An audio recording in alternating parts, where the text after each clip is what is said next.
नेताजी के शुरू में आ रहा बदलाव है और जी जनाब जम्मू कश्मीर में चुनाव चल रहा है और जम्मू कश्मीर में जब चुनाव आता है तो सरगर्मियां बहुत तेज हो जाती हैं। आरोप प्रत्यारोप जमकर लगाए जा रहे हैं। भारतीय जनता पार्टी कह रही है कि विपक्ष ने काम नहीं किया, तो विपक्ष कह रहा है कि भारतीय जनता पार्टी जो है वो जनता को बहका रही है। आज इसी सब पर चर्चा करेंगे और चर्चा करने के लिए इस समय मेरे साथ भारतीय जनता पार्टी के नेशनल जनरल सेक्रेटरी तरुण चुग हैं। इनसे हम बातचीत करेंगे। तरुण जी, स्वागत है आपका। जम्मू कश्मीर में जब भी चुनाव आता है तो आरोप तेज हो जाते हैं। एक पार्टी दूसरी पर आरोप लगाती है, दूसरी पार्टी पहली पार्टी पर आरोप लगाती है। इस बीच में जनता कंफ्यूज हो जाती है कि किस तरफ जाए। ऐसा जनता सच्चाई की तरफ जाए। जनता तय करे कि इस प्रदेश के अंदर 70 साल कौन लोग थे जिन्होंने यहाँ की बेटियों के अधिकारों को छीन के रखा। 70 साल कौन लोग थे जिन्होंने यहाँ के गुज्जर बकरवाल भाइयों के आरक्षण को छीन के रखा। 70 साल कौन लोग थे जिन्होंने यहाँ के एससी भाइयों को ये कह रहा कि आपका सफाई कर्मचारी का बेटा सफाई कर्मचारी ही बनेगा, डॉक्टर नहीं बनेगा। ये कहाँ का न्याय है? ये कानून है कि नादरशाही फरमान है? ये कौन से पाषाण युग में जम्मू कश्मीर को जिंदा रखा 70 साल? लोगों को हिसाब दीजिए ना। 70 साल आपने शासन किया। आज 5 मुख्यमंत्री जिन 2 पार्टियों ने दिए, वो पार्टियां इकट्ठी हैं और उनको बात करनी चाहिए विकास के ऊपर। बताएं कि डीडीसी चुनाव है कि मैंने इस जिले में 3 स्कूल बनाए, 5 कॉलेज खड़े किए, 12 हॉस्पिटल्स बनाए, इतनी सड़कें बनाई। कोई जवाब ही नहीं है इनके पास। तरुण जी, भारतीय जनता पार्टी के केंद्र मंत्री आए, उन्होंने प्रचार किया, लेकिन विपक्ष कह रहा है कि सिर्फ गुपकार 370 और 35A पर ही भारतीय जनता पार्टी जो है वो रैलियां कर रही है, लोगों से उस पर वोट मांग रही है। विकास पर तो भारतीय जनता पार्टी चर्चा ही नहीं कर रही। और भारतीय जनता पार्टी कह रही है कि ये जो people alliance for Gupkar declaration बना है ये है ही नहीं, इसमें कोई ताकत नहीं है, पावर नहीं है। तो भारतीय जनता पार्टी डर क्यों रही है? ऐसा है कि सत्ता में वो रहे और हम हिसाब मांग रहे हैं विकास का, वो विकास का हिसाब ही नहीं दे रहे। हमने तो कभी नहीं कहा कि हम तिरंगा नहीं उठाएंगे। किसने कहा? किसने कहा कि 370 और 35A के बिना चुनाव नहीं लड़ेंगे? हमने तो कभी नहीं कहा। हमने तो कहा आइए विकास के मुद्दे पर चुनाव लड़िए। 70 साल आपने क्या किया वो हिसाब लेके आइए। हमने 6 साल में क्या किया हमसे हिसाब ले लीजिए। हमने 6 साल में हर घर पे रसोई गैस पहुंचा दिया, हर घर में बाथरूम बना दिया। हमने 6 साल में यहाँ सड़कें बनाई, एम्स दिए, यहाँ पर IITs खोले, IMM खोले। हमारे पास हिसाब है। 8 महीने हमने राशन दिया, हमने 500-500 रुपया बहनों के अकाउंट में पहुँचाया। हमने यहाँ की हर आबादी को मेडिकल इंश्योरेंस दी। हमने यहाँ पर देश के 50 करोड़ लोगों को मेडिकल इंश्योरेंस के साथ जोड़ा। हमारे पास जवाब है। हमने सौभाग्य योजना के तहत किश्तवाड़, कुपवाड़ा, बारामूला में घर घर बिजली लग रही है, नए पोल बन रहे हैं। लगभग 100 करोड़ रुपया लगभग एक जिले में खर्च हो रहा है डेवलपमेंट के नाम पर। हाल ही में PDP के एक नेता के घर पर आतंकवादी हमला किया। महबूबा मुफ्ती ने कहा कि एडमिनिस्ट्रेशन ने जानबूझकर उनका वो सिक्योरिटी वापस लिया। क्यों ले लिया सिक्योरिटी वापस? आप तो सिक्योरिटी वाले को गालियाँ निकाल रहे हैं। आप तो कहते हो कि ये भारत के एजेंट हैं, ये देशद्रोही हैं। आप तो उनका अपमान कर रहे हैं। आप कह रहे हैं सुरक्षा भी चाहिए, लेनी चाहिए, देनी चाहिए सुरक्षा, जो भी देश के लोकतंत्र के साथ है। आप तो कह रहे हो कि चाइना आने वाला है, आप कह रहे हो पाकिस्तान जाना है, आप कहते हो कि हिंदुस्तान में तिरंगा उठाने वाला व्यक्ति नहीं मिलेगा।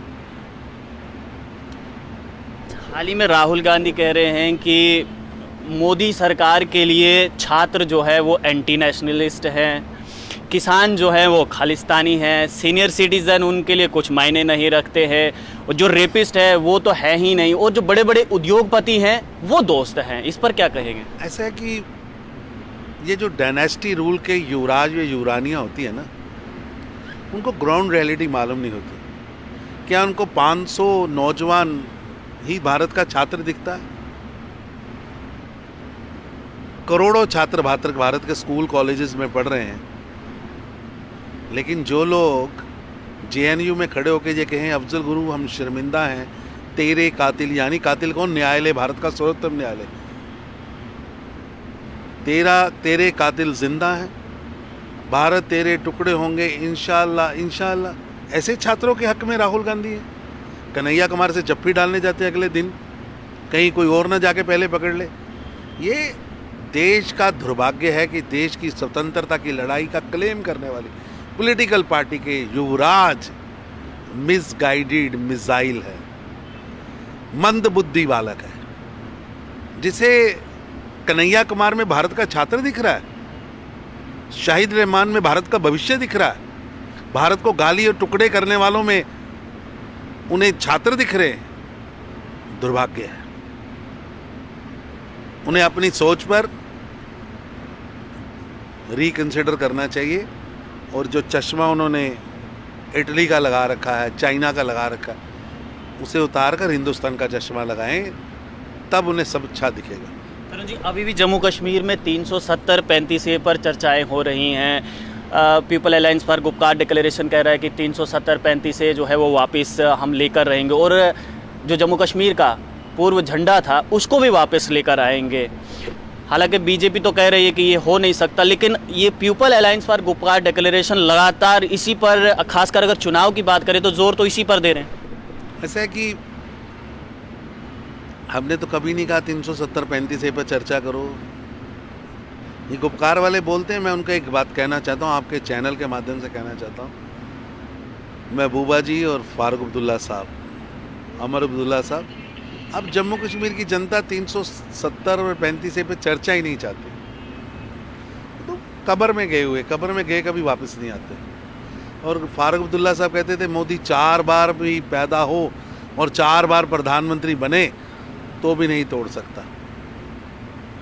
मैं मुबारकबाद करता हूँ, भगवान उनकी वाणी में दुआ रखे। मोदी साहब 4 बार प्रधानमंत्री बने, 4 बार पैदा हों और 4 बार प्रधानमंत्री बने, देश का सौभाग्य होगा। लेकिन पहले ही जन्म में मोदी ने तो 370 तोड़ दी, 35 से तोड़ दी। भी तो 3 जन्म बाकी हैं और 3 जन्म में कितनी बार चुनाव जीतना वो भी बाकी है। लेकिन मैं उनसे कहना चाहता हूँ कि जम्मू कश्मीर की जनता चर्चा चाहती है 370-35 पे नहीं।